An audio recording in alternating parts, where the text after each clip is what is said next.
Assalamualaikum warahmatullahi wabarakatuh. Selamat datang kembali di IO ID dan ini adalah Huawei Band 9. Untuk pemakaian 1 bulan saya udah nyobain, nanti saya akan coba sharing pengalaman penggunaan Huawei Band 9. Kira-kira upgrade-nya di mana aja nih dibandingkan sama Huawei Band 8? Mari kita mulai videonya. Kita mulai dari hal yang langsung berasa ketika pertama kali pegang Huawei Band 9, yaitu kelembutan dan kelenturan dari strapnya serta sistem pengunciannya yang udah beda dari Huawei Band 8. Sekarang kalau kita pakai HB9 ini berasa lebih lembut gitu di tangan ya. Untuk sistem pengunciannya dengan sistem klik gini, ini sebenarnya lebih praktis. Dan ini bukanlah hal yang baru karena di beberapa smartwatch yang lain atau smartband lain juga sudah ada sistem kayak gini. Tapi ini oke gitu. Jadi lebih membuat kita semakin lebih praktis dan semakin lebih nyaman dipakainya. Kalau dibandingkan sama sistem penguncian yang ada di HB8 ya tentu aja sistem penguncian kayak gini tuh lebih praktis. Nah, lanjut ke tampilannya. Untuk tampilannya sebenarnya secara desain, bahasa desainnya itu masih sama-sama aja atau bisa dibilang sama persis ya. Jadi masih mengusung desain persegi panjang, kemudian dimensinya juga sama, ketebalannya sama, bahkan beratnya juga sama di 14 gram tanpa strap ya. Cuman kalau kita lihat lebih detail lagi, bedanya itu ternyata ada di finishingnya. Jadi HB9 finishingnya itu glossy, terus kemudian dibikin kayak ada aksen list gitu di bagian atas frame itu silver ya, untuk yang varian hitam. Sedangkan untuk yang varian putih itu dia dikasih listnya itu gold ya.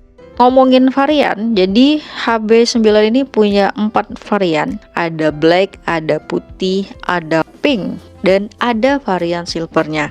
Untuk yang varian silver ini kayaknya lebih spesial karena strapnya itu beda sama yang lain. Warnanya kuning, terus kemudian hole-nya atau lubang-lubangnya itu juga beda. Kayak sarang lebah, ya kayak pada kebanyakan strap Apple Watch. Dari segi layar, keduanya sama-sama menggunakan layar berjenis AMOLED. Namun yang membedakannya adalah di HB9 sudah ada fitur auto brightness. Nah, di mana fitur ini absen di HB8. Jadi buat kamu yang udah ngerasa capek banget ini gonta-ganti brightness HB8 kamu, kalau pindah ke ruangan yang terang harus naikin brightnessnya. Nah, sekarang kayaknya kamu bisa upgrade ke HB9 kalau kamu ngerasa fitur tersebut sangat penting buat kamu. Untuk OS yang digunakan ya sama-sama Harmony OS di 3.1.0. Cuman beberapa perbedaan nanti akan terlihat pada menu-menu yang ada di Huawei Band 9 atau HB9 ya. Untuk swipe-nya pun sebenarnya gesturnya masih sama.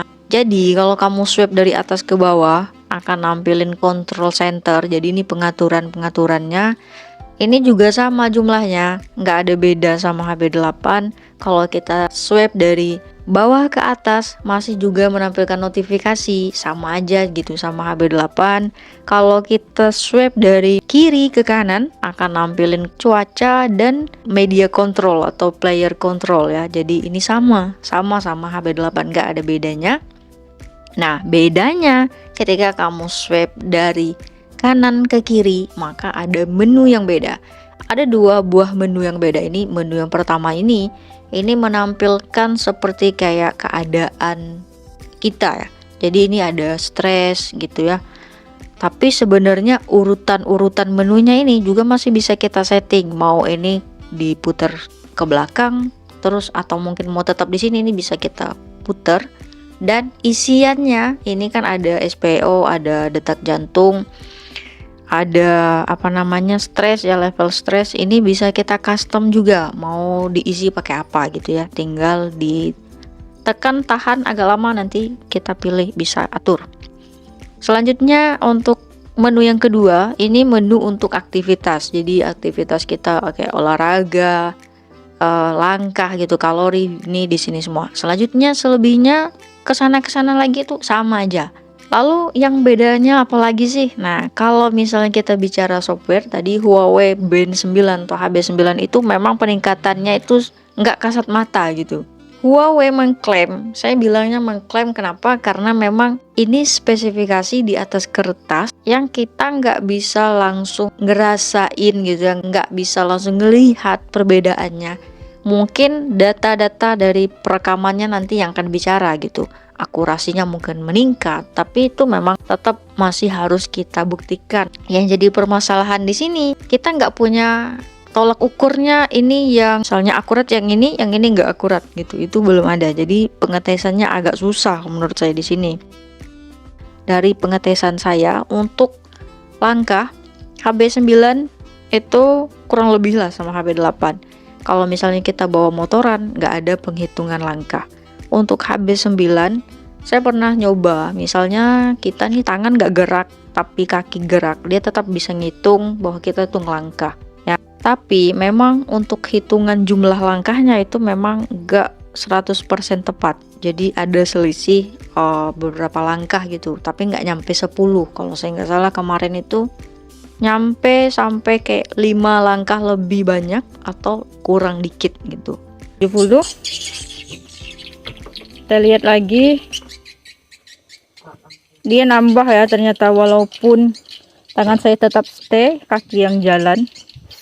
Maksud saya tangannya nggak digerakin. Ini jadi 375. Tadi 309. Berarti 66, dan hitungnya 66 langkah. Oke, ada beda beberapa langkah hitungannya, cukup akurat. Nah, yang paling beda dari Huawei Band 8 sama HB9, fitur True Sleep. Jadi kalau HB9 pakai True Sleep 4.0 dan HB8 pakai True Sleep 3.0, saya tadi malam nyoba awal tidur sama bangun. Yang sama itu saat bangun itu sama. Misalnya mau pengujian bener-bener nih, saat pertama kali kamu mau rebahan, terus nanti teman kamu disuruh ngebangunin kamu, kira-kira udah tidur tuh sebenarnya mulai jam berapa sih? Nah, start tidurnya aja udah beda. Terus kemudian jenis-jenis tidur kan banyak, ada yang REM gitu ya, itu beda, tidur singkatnya beda, tidur nyenyaknya beda. Dan itu beda, saya sudah nyobain beberapa kali, selalu beda. Kebangunnya, kalau kebangun menurut saya akurat sih yang HB9, karena tadi malam saya bangunnya cuma sekali seingat saya. Nggak tahu lah, mungkin ada terbangun, tapi di HB8 kedeteknya 2 kali. Ini yang paling menarik dan sangat penting kalau saya ya. Kita bahas watch face-nya. Huawei Band 9 atau HB9 bisa nginstal watch face sampai dengan totalnya 18 buah. Jadi kalau di HB8 total maksimal saya pernah nginstal itu 11 buah. Jadi ada 11 watch face. Walaupun sebenarnya untuk jumlah dari watch face-nya itu sendiri tergantung dari size dari masing-masing watch face-nya. Kalau semakin banyak watch face yang diinstal size-nya gede-gede, ya tentu aja nggak bakalan nyampe jadi 18 buah. Dari 18 buah itu, yang kerennya ya seperti kemarin, ada 2 buah yang nggak bisa dihapus. Jadi artinya kamu bisa gonta-ganti 16 buah watch face. Jadi kalau misalnya sehari satu, artinya itu lebih dari 2 minggu ya, 16 hari kamu bisa gantiin. Hari ini, hari ini lain, besok lain, lain sampai 16 hari. Jadi berasa smart band-nya itu nggak ngebosanin ya. Kalau menurut saya sih gitu. Nah, ini kenapa dibahas sama saya? Karena beberapa smartwatch itu hanya menawarkan misalnya 4 buah ya, 4 buah watch face secara default gitu. Pada saat kita beli langsung dikasih misalnya 4 buah. Sedangkan yang bisa digonta-ganti itu cuma 1. Jadi misalnya kamu mau ini watch face-nya, kayaknya ini nggak bagus deh, dah ganti nih hari ini nih. Buka handphone lagi, install lagi ke smartwatch-nya. Besok kayaknya aduh bosan nih. Besok mau ganti lagi, ambil handphone lagi, install lagi ke HP-nya. Karena memang satu ganti satu gitu, nggak bisa banyak.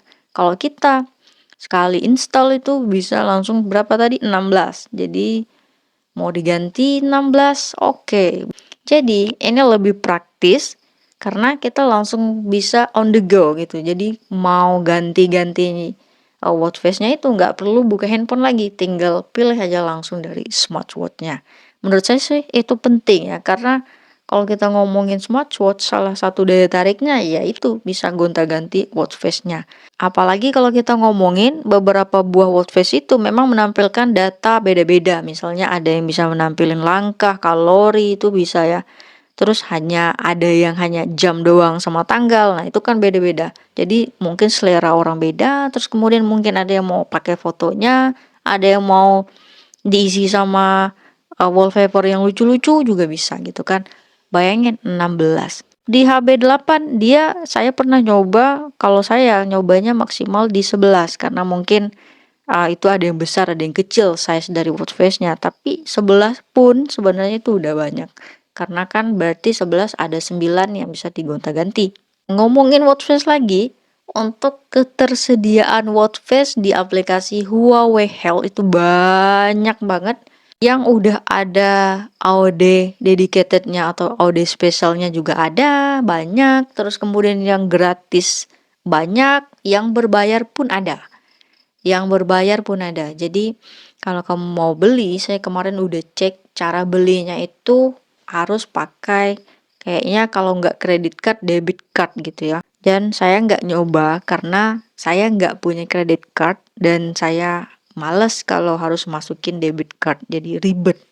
Kalau misalnya bisa pakai misalnya dari Play Store, tapi dia kan memang nggak ada kerjasama sama Google ya Huawei. Jadi ini salah satu kendala menurut saya, ya gitu deh. Tapi yang gratis banyak, cek aja. Di tanggal 30 sekarang baterainya masih ada di 9%. Jadi terakhir saya ngecharge itu di tanggal 18 ya. 18 itu artinya sekarang udah ada 10 hari. Ini udah mau dicas lagi dengan pemakaian yang tanpa AOD. Jadi hanya 1 hari itu yang ada AOD.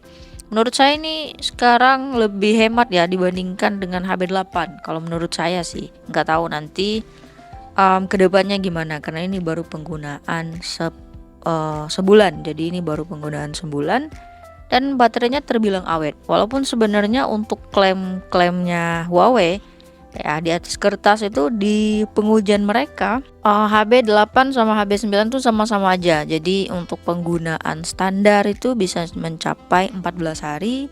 Terus kemudian untuk penggunaan yang sedang gitu itu bisa 9 hari, dan penggunaan AOD full itu 3 hari. Itu kalau nilainya dari hasil pengujian dari Huawei. Untuk penggunaan AOD saya udah nyoba itu sekitar 3 harian mau 4 hari gitu untuk AOD ya. Ya oke lah, masih sama dengan hasil klaimannya itu. Kalau hasil pengujian saya sedikit lebih awet dibandingkan Huawei Band 8. Walaupun secara baterai itu nggak disebutkan mAh-nya berapa gitu.